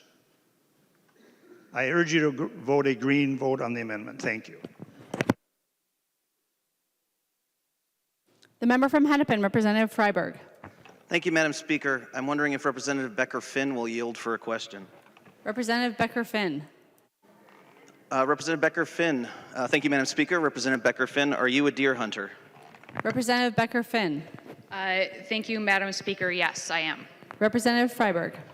Thank you, Madam Speaker. Representative Becker-Finn, do all deer hunters feel the same way about this amendment? Representative Becker-Finn. Thank you, Madam Speaker. Representative Freiberg, no. And I'm glad you asked me that question, because I think as we talk about the traditions of modern man, it's 2019, and some of those hunting traditions extend to modern women as well. As far as, and I did want to say too, as far as the imaginary scenario with the doe urine under your stand, that these are blood tracking dogs. So the dogs are tracking blood, not the doe urine that you're using to lure deer to your stand. And as far as the code of ethics and what this deer hunter thinks is, one of the most troubling things as a deer hunter is when you do wound an animal. and you have trouble finding that animal, there's really not, in my mind, it's a really terrible feeling. My worst memories of deer hunting are the times when there's been a wounded animal and we weren't able to track that animal. So I think as we talk about hunter ethics, I think that does extend to that aspect of this bill as well. So thank you for the question. Representative Freiberg. Thank you, Madam Speaker, and Representative Becker-Finn. Representative Hertaus. Thank you, Madam Speaker, and I would ask for a roll call. Representative Hertaus requests a roll call. Are there 15 hands? There are 15 hands. There will be a roll call. Any further discussion to the amendment? The clerk will take the roll on the amendment.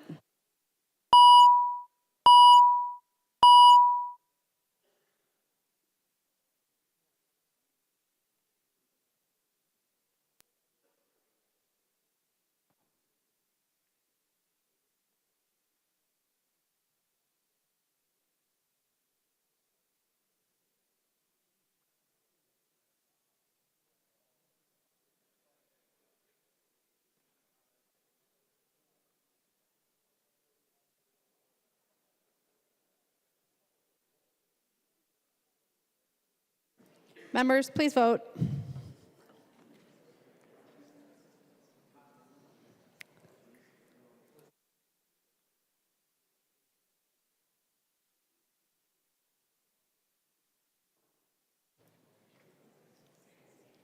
The clerk will close the roll.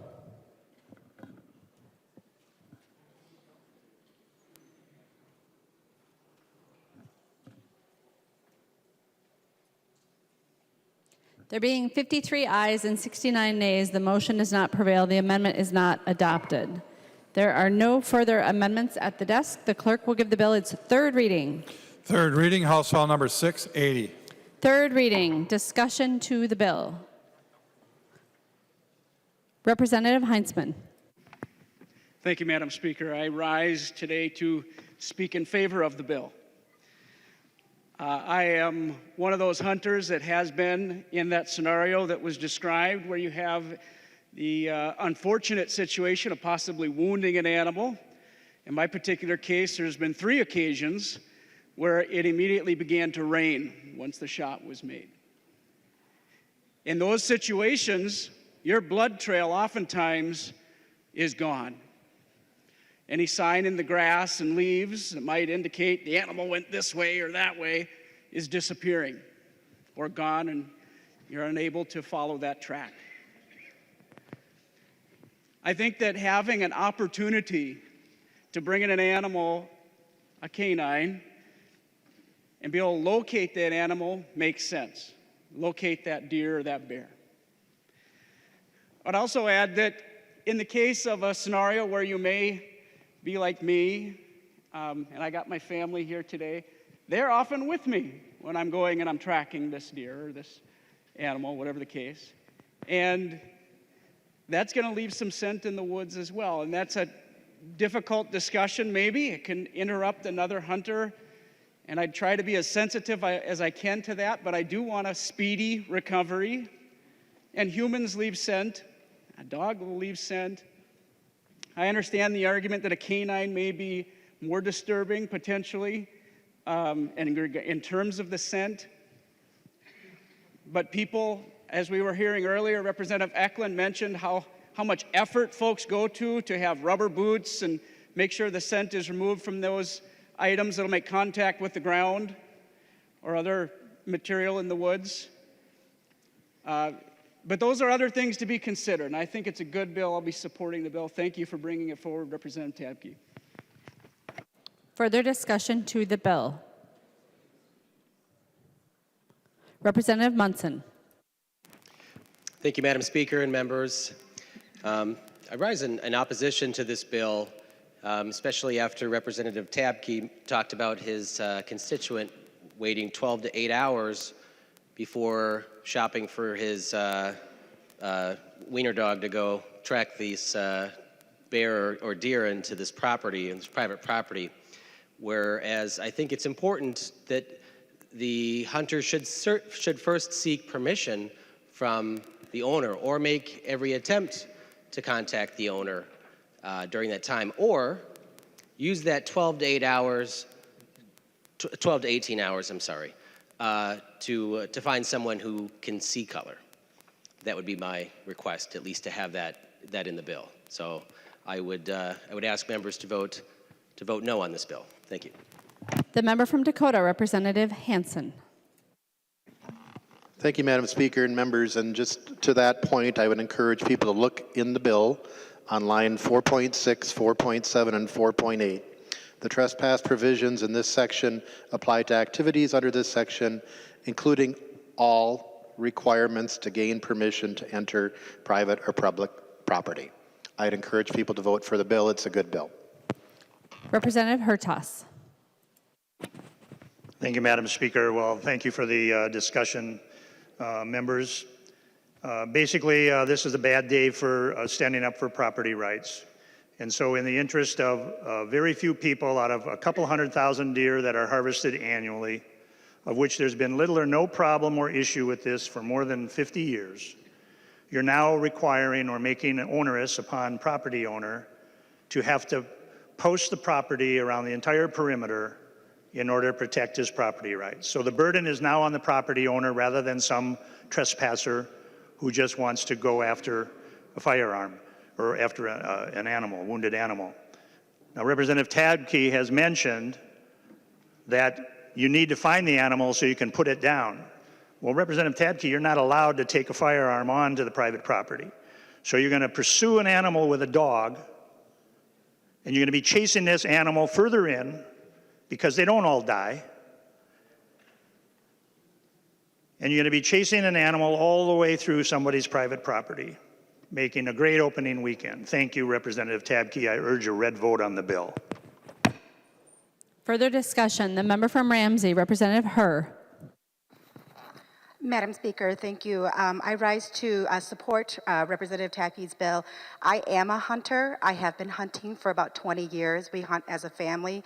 I have a brother who is colorblind, and I appreciate you putting this bill forward because when we do track, it's really challenging. So we always have to go as somebody has to go with him because he can't track on his own. And so I think that this makes it easier and actually less messy for somebody to track an animal, having less people on the property doing that. So I really appreciate that. And I did just want to say that we've been really talking about this as such a one-dimensional situation. And, you know, the deer hunting season, we talk about it like it's a one thing. It's a, you know, there's actually multiple parts of deer hunting season. There's bow season, there's gun season. It actually lasts longer than you know, just the one day we think of. The truth is that first day is actually the day you're going to be the luckiest because after that, the land sort of becomes contaminated, right? It's really difficult to hunt anyways, and if you don't get something on that first day or two, you're pretty much not going to have very much luck after that. If you didn't see one to begin with, you're not in the right spot, you're not doing the right things, and so really, I don't know how,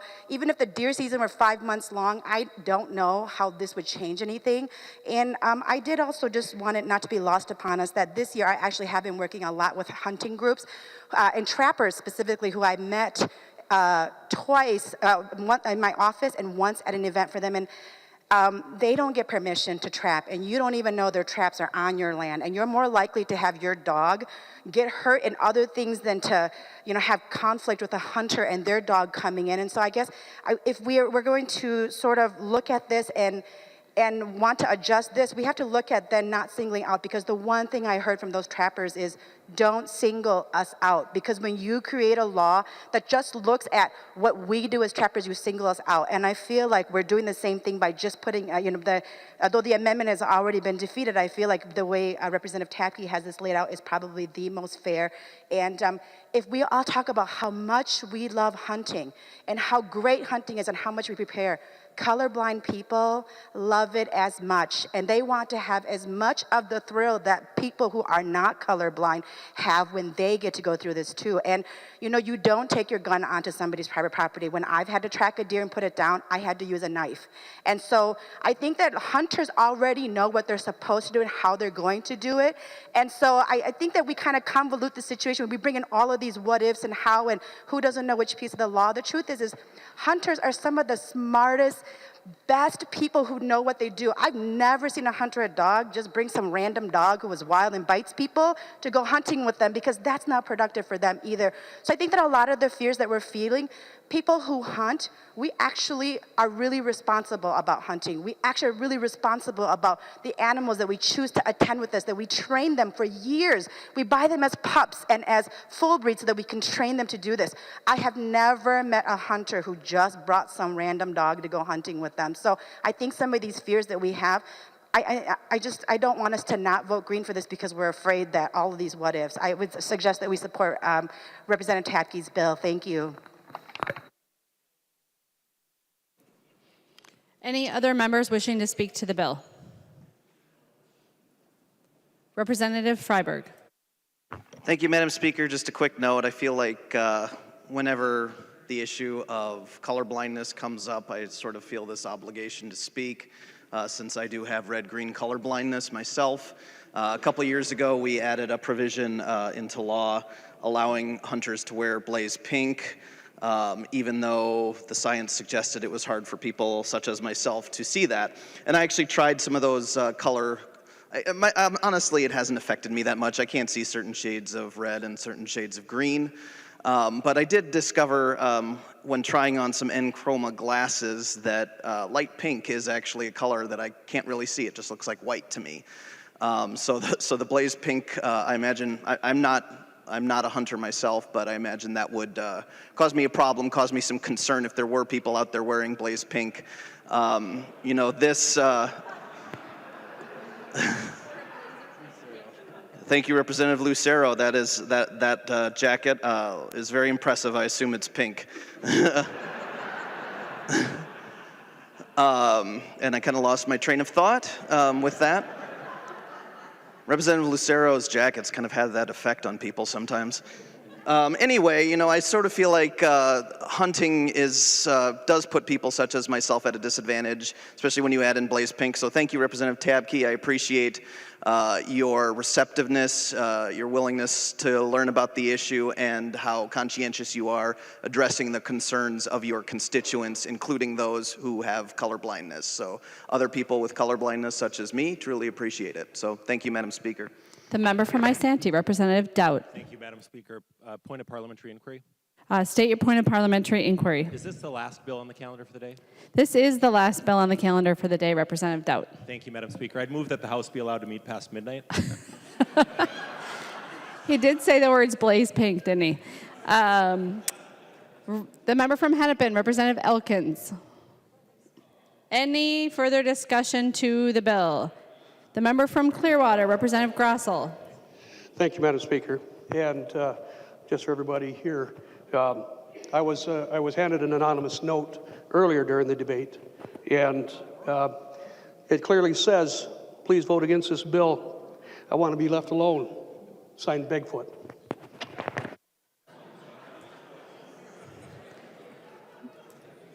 All other members wishing to speak on the bill, Representative Hertas. Thank you, Madam Speaker, and I just wanted to make a comment with regard to Representative Herr's comments. Representative Herr commented that deer hunters are among the smartest people that she knows, and so there's just a few of us in here. Thank you, Representative Herr. Representative Tabke. Thank you, Madam Speaker. I just want to thank everyone for a very good conversation. It was a little longer than I expected, but I appreciate very much us having this great conversation. Just want to remind everyone that this is a bill that's supported by deer hunting associations across the state of Minnesota, and appreciate everyone's support and green vote for the bill. Thank you. Clerk will take the roll.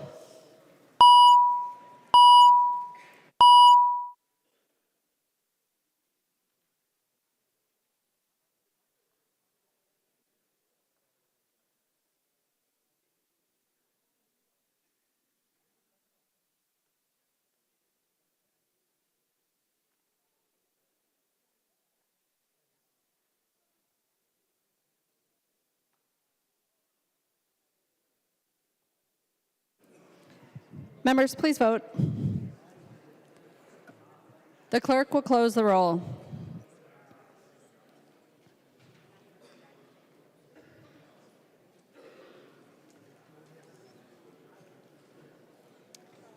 There being 100 ayes and 24 nays, the bill is passed and its title agreed to. Motions and resolutions. There are copies of the non-controversial motions at the desk and online. If there is no objection, we will take action on these motions first. Hearing no objection, the motions prevail. Mahoney moves that House File number 2538 be recalled from the Committee on Ways and Means and be re-referred to the Committee on Commerce. The member from Ramsey, Representative Mahoney, to your motion. Thank you, Madam Speaker. That is my motion. This bill was sent to my committee, and the Commerce Committee wants to take a look at it, seeing as they have jurisdiction over unclaimed property in the Department of Commerce. Discussion to the motion. Seeing none, all those in favor, please say aye. Those opposed, please say no. The motion prevails. Announcements. Representative Liebling. Madam Speaker and members, thank you. The Health and Human Services Finance Division will reconvene in room 5 in 10 minutes. Representative Wagenius. Thank you, Madam Speaker. Energy and Climate will meet at 6 o'clock in room 400 North. Representative Pinto. Thank you, Madam Speaker. The Early Childhood Finance and Policy Division will reconvene in 15 minutes in the basement of the State Office Building. Representative Hornstein. Thank you, Madam Speaker. The Transportation Finance and Policy Division will be reconvening in a half hour in room 500 North, SOB. Any further announcements? Representative McDonald. Thank you, Madam Speaker. I guess this isn't a point of personal privilege because we're on announcements. Nope, it's an announcement. So, members, Representative McDonald, to your announcement. Thank you, Madam Speaker. I'm going to give a shameful plug, as my aunts would say, actually a shameless plug. If you happen to read the paper in the Star Tribune on Wednesday, there was a picture of the 4 McDonald nuns.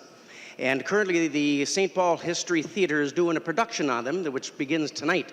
Now, the nuns are no strangers to this building here. They were here often throughout their 80 decades, I suppose, throughout the years, and especially when 8 decades, thank you, especially when my father was here. So I just want to read just briefly. I won't keep you long. It's 50 degrees outside, and you all have, sounds like committee hearings to go to. So 4 Catholic nuns and real-life sisters, Jane, Bridget, Kate, and Rita McDonald, thank you, Madam Speaker, went to the streets to take up and stand in against injustice with plenty of singing, Irish humor, and several stops along the way. These legendary peace activists were fixtures Wednesday nights on the Lake Street Bridge. Actually, 2 of them still are, marching with their colorful signs and fighting for peace and justice for all. Their incredible stories take center stage in the stirring play, overflowing with unexpected acts of love, faith, and peace at the security gates of the Honeywell Corporation, to the School of Americas, to the state capitol steps and the halls, and the steps of the Cathedral of St. Paul. Where there is injustice, the chance of bumping into the McDonald sisters are high. Many folks here, including Patrick Duffy Murphy and Miss Gail Rominski, know them very well. Sister Jane has given a prayer here once or twice, and I'm going to ask her to come back again. It's a wonderful play.